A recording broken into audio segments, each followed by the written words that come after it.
Muy buenos días, martes 7 de enero, y titulamos nuestra columna de hoy día 398, Asalto al Capitolio, anticipo de la Argentina 2027, porque ayer se cumplieron 4 años del asalto al Capitolio, este hecho probablemente el mayor ataque a la democracia del país más poderoso del mundo, en combinación con el avance de la extrema derecha mundial y la experiencia libertaria en nuestro país, que vuelven a generar preocupación sobre el retorno de la violencia política.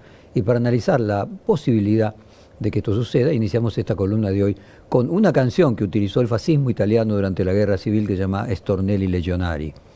Ayer, durante una entrevista que le hicimos en este mismo programa al periodista Ernesto Tenenbaum, él dijo que no veía a los libertarios en la calle, que toda la violencia que recibía se sintetizaba en las redes, y según Tenenbaum, a diferencia que durante los años del kirchnerismo, nadie lo agrede ni lo insulta en la vía pública.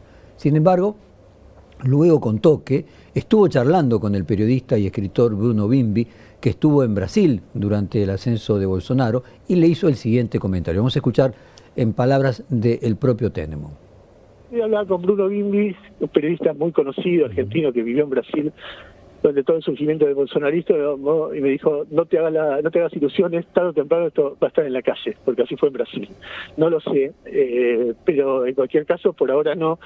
Y la verdad que lo de las redes es un elemento del cual uno, con un poco de, es desagradable, pero con un poco de experiencia y espalda, uno puede convivir con eso, porque es cuestión simplemente, no sé, me pasó cuando salió el libro, el de Milei, la agresividad contra mí de los libertarios en las redes era tremenda, pero tremenda, con una actuación muy miserable de Galperín, así, cosas que yo veía y no podía creer lo que leía. Y entonces en ese momento dije, listo, acá no hay ninguna batalla que dar, no tuiteo más. Y hice una cosa muy sencilla, que es sacar Twitter de mi celular.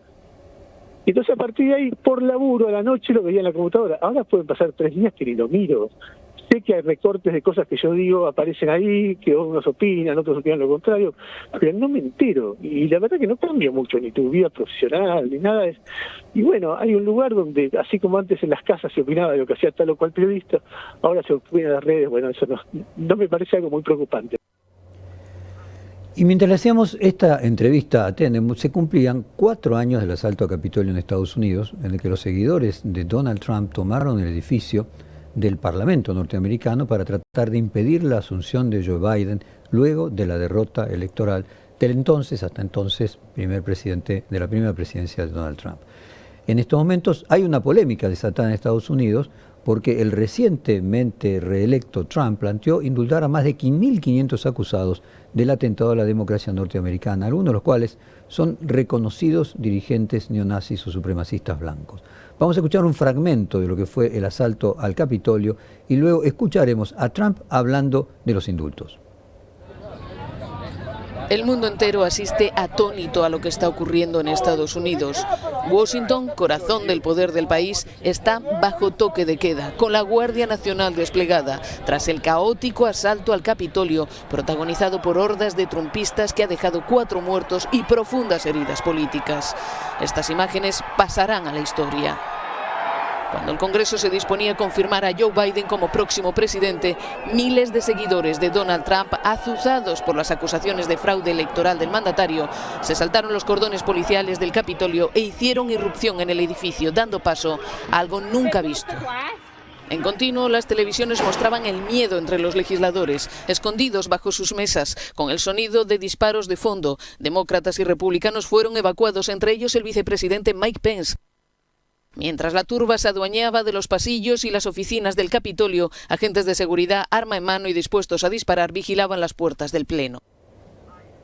Bueno, increíblemente, este mismo señor que había producido esto cuando salió derrotado, volvió a ser electo, como si nada hubiese pasado. Vamos a escuchar ahora a Trump y le vamos a pedir a nuestro locutor, Elian López Caucero, que nos traduzca las palabras del presidente norteamericano. Esto fue en 2022, donde él decía, si hace falta indulto, le daremos el indulto.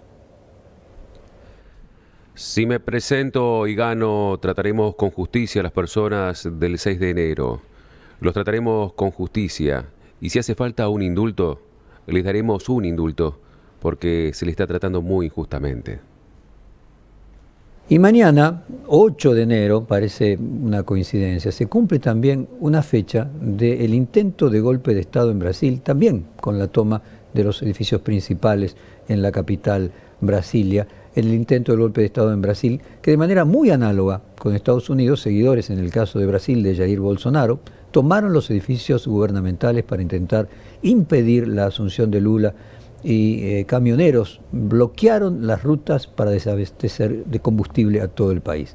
Vamos a ver algunas imágenes de lo que fue este verdadero atentado a la democracia brasileña, que pido por favor que aquellos que nos están viendo por televisión, además de escuchar por radio, la van a estar viendo, en las que se repiten las mismas situaciones del Capitolio de Washington, o sea, hordas totalmente descontroladas toman la Plaza de los Tres Poderes, donde está el Congreso, y generalmente es el Congreso el edificio donde se reflejan la división de poderes, es el edificio símbolo que se está por tomar. Yo recuerdo en el 2001, recuerdo perfectamente la noche en la que casi entra una turba al Congreso argentino, y era el Congreso, no la Casa Rosada, el lugar donde las turbas se dirigía con mayor agresividad, y me parece que no es casual que se tome siempre el edificio del Congreso, que es donde está la demostración de diversidad y donde la oposición siempre, aún en una derrota, es donde tiene su lugar, que se la tome como un ejemplo de lo que representa el mal. El periodista Bruno Bimbi tiene razón.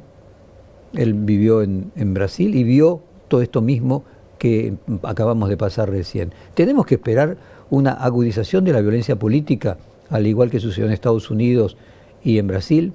Es una pregunta más que inquietante. ¿Repartirían, por ejemplo, tratemos de imaginar un 2027, donde los seguidores de la Libertad Avanza puedan perder una elección? ¿Respetarían el resultado electoral o harían lo mismo que los seguidores de Trump y de Bolsonaro? ¿Intentarían tomar los edificios públicos y realizar una especie de toma del Congreso o golpe de Estado? Vamos a intentar analizar estas perspectivas y trataremos de brindar algunas claves para pensarlas. Primero, vamos a volver hacia el inicio, a la genealogía de la violencia política de extrema derecha del siglo XX. Vamos a ver un fragmento del clásico del cine Novecento, en el que se explica el inicio del fascismo italiano. Solo por radio no ven las imágenes. Lo que se producía allí era que cada uno de los que estaban participando de ese evento en la iglesia era colocar una cantidad de dinero para financiar un proceso de respuesta a la amenaza comunista que veían semiasiática. Vale recordar obviamente que aquella iglesia de hace 100 años, ¿no?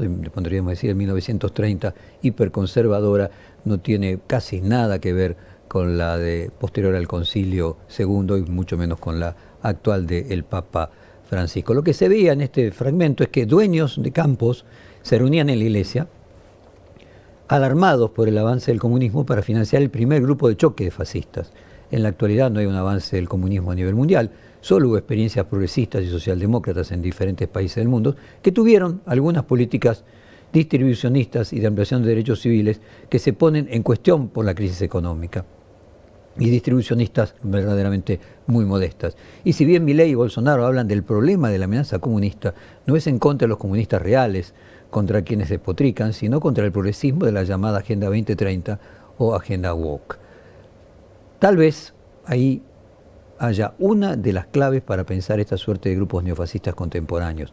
Son menos numerosos que los anteriores, efectivamente son menos violentos por ahora, porque se enfrentan a una situación muchísimo menos peligrosa para los dueños del capital concentrado. Si el fascismo original fue una reacción al avance del comunismo, que expropió del capitalismo un tercio del planeta durante el siglo XX, el neofascismo actual se revela contra un progresismo tibiamente distribucionista. No es así en el caso de los hipermillonarios del Silicon Valley, en el cual sí los estados significan una amenaza enorme a quitarle su capital y su propiedad, que ya no son tierras como era en la época de hace 100 años al comienzo del siglo pasado, sino son las rentas no de un stock de capital, sino de un flujo de dinero que producen enormes ingresos y ganancias para un grupo de empresas concentradas digitales alrededor del Silicon Valley. En Estados Unidos, parte de quienes planificaron y dirigieron el asalto del Capitolio fueron los dirigentes de Proud Boys o Oath Keepers, estas organizaciones cuyos nombres se traducen como los chicos orgullosos y los guardianes del juramento nacieron de revistas de ultraderecha como Taki Magazine o SWAT, y luego fueron creciendo y comenzaron a movilizarse, participaron de contramarchas contra las movilizaciones de Black Lives Matter y se enfrentaron a activistas por los derechos civiles. Además, en Estados Unidos también surgieron grupos abiertamente neonazis que se movilizaron para apoyar a Trump. Vamos a las siguientes imágenes al respecto. Primero, neonazis que apoyan a la campaña de Trump en octubre del año que acaba de terminar, de 2024. Look at this beautiful swastikas. There we go, white power. Hell Trump. Yeah, make America white again. Woo, woo, woo. We're out here in Jupiter, loving it, loving the good weather, blue skies. Woo, make America white. Aquellos que nos están viendo por televisión pueden ver que son con banderas claramente nazistas, apoyan a Trump y dicen viva Trump, con banderas directamente nazistas, y junto de ellas la bandera roja nazista y la bandera azul de Trump. Esto que se produce en octubre de 2024, nos queda ahora otras marchas del neonazismo, en este caso en Ohio, en Estados Unidos, también en octubre de 2024. Vamos a escuchar y verlas. I bet you won't take your mask off, man. I bet you won't. I bet you won't. I bet you won't. I bet you won't. Cause you a bitch. Cause you a bitch. Cause you a bitch. Shut up, nigga. You a bitch. Shut up, nigga.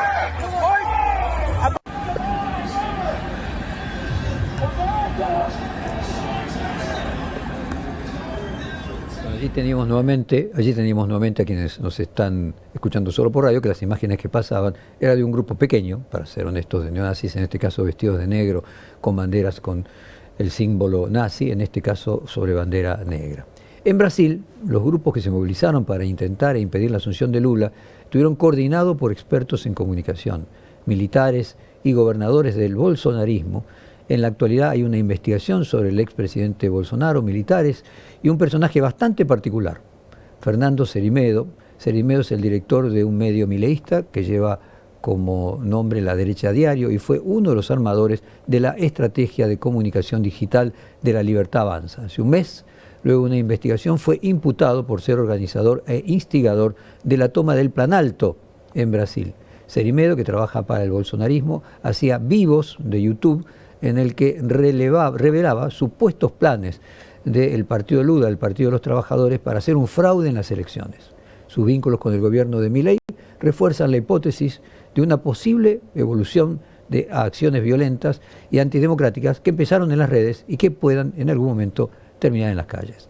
Por otro lado, hay un antecedente del surgimiento de este tipo de grupos similares a los Proud Boys o a los Oath Keepers, derechistas brasileños en nuestro país, o los derechistas brasileños en nuestro país. En el 2015, en la ciudad de Mar del Plata, hubo un grupo de neonazis que atacaron a personas de la comunidad gay y activistas de diferentes causas. Además, los integrantes de estas organizaciones reivindicaban abiertamente las ideas y los símbolos del nazismo. Afortunadamente, todos los partidos políticos de la ciudad y gran parte de las organizaciones civiles se unieron para reclamar el enjuiciamiento y la detención de sus integrantes. Este fue el primer juicio hecho a un grupo abiertamente neonazi que se realizó en Latinoamérica. Por eso la importancia que tuvo el caso, y allí la DAIA fue parte de la querella, y se hizo un documental de este proceso llamado El Credo. Vamos a escuchar un fragmento del tráiler del Credo del año 2018.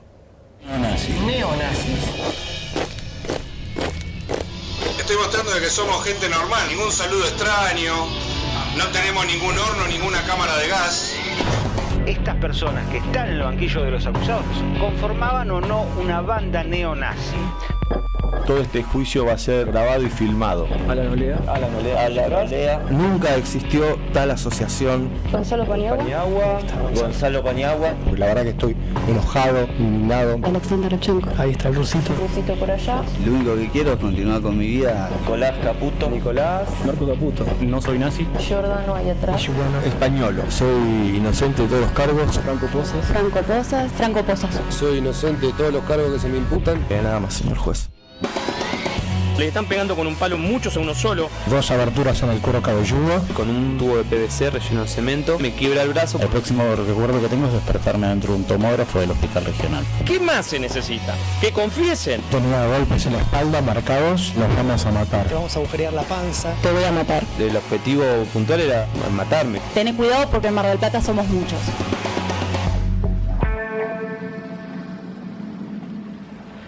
Y además, durante el 2022, el grupo de extrema derecha Revolución Federal hizo una marcha de las antorchas en Plaza de Mayo, donde se colocaron bolsas mortuorias con el nombre de los dirigentes del kirchnerismo y una guillotina. En esa marcha participó además Brenda Uriarte, una de las personas que actualmente se encuentra detenida por participar en el intento de asesinato contra Cristina Kirchner. Efectivamente, la preocupación del crecimiento de la violencia política que nace de las redes y termina en las calles es un peligro pertinente. En la era de Milei, el youtuber Gordo Dan e ideólogos de la derecha libertaria como Agustín Laje lanzaron la agrupación Las Fuerzas del Cielo con una estética fascista. Vamos a escuchar un fragmento de ese momento, el 16 de noviembre, cuando el Gordo Dan dice: somos el brazo armado de la libertad, avanza. Principalmente les quiero contar que la agrupación Fuerzas del Cielo, que se está formando hoy aquí entre nosotros, es el brazo armado de la libertad avanza.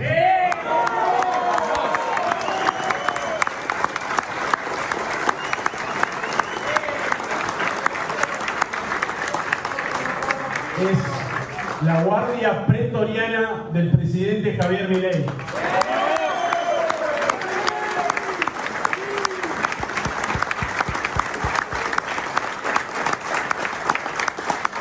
Son sus soldados más leales, los que estuvieron desde el principio y los que van a estar hasta el final.